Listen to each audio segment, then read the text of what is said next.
I think you have to get really structured in your interview process, get away from hiring on vibes.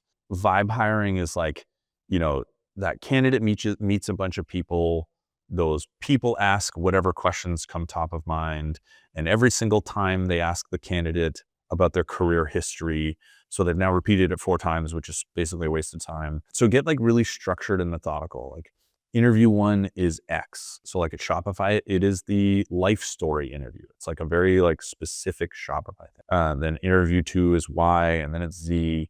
And then you have to have the same questions asked in the same order. There's room for ambiguity. And when you see something, you want to like unpack and sort of drill into 5 Ys, but you need to be structured so that you are interviewing and comparing like apples to apples. So I've asked you the same questions and I can compare you and start to build a data set and a pattern recognition over the questions. And and then I go back to them a lot. Like when we make a mishire, I'm always like, what the heck did I miss? And I go back to my interview notes and I look at, okay, like that's the reason this person didn't work out. What did I write about that specific topic in the interview notes so that I can calibrate? But you need to have this like structure and rigor. And once you have that, then you can also start to understand the data in more detail.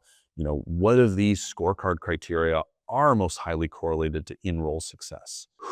What managers are good at identifying those scorecard criteria versus not? Because once that person's on your team for 3 or 6 months, you know who is resilient and hardworking and coachable and has a learning motor. And so you can cross-reference. You can be like, okay, like these 3 managers had this person as a 4 out of 4, and these 2 managers had them as a 2, and then they ended up being a -1. So what did these people who scored them a 2 see that the other people don't, and how do you close that loop? But none of it works unless you have this foundation of a really clear job description, a really clear set of hiring criteria. Like these are the specific criteria that we are assigning scores to, and you can make it a weighted criteria even better.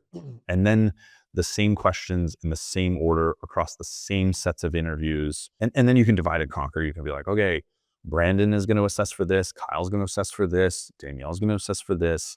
You can get more data if you're not all asking the same things and overlapping.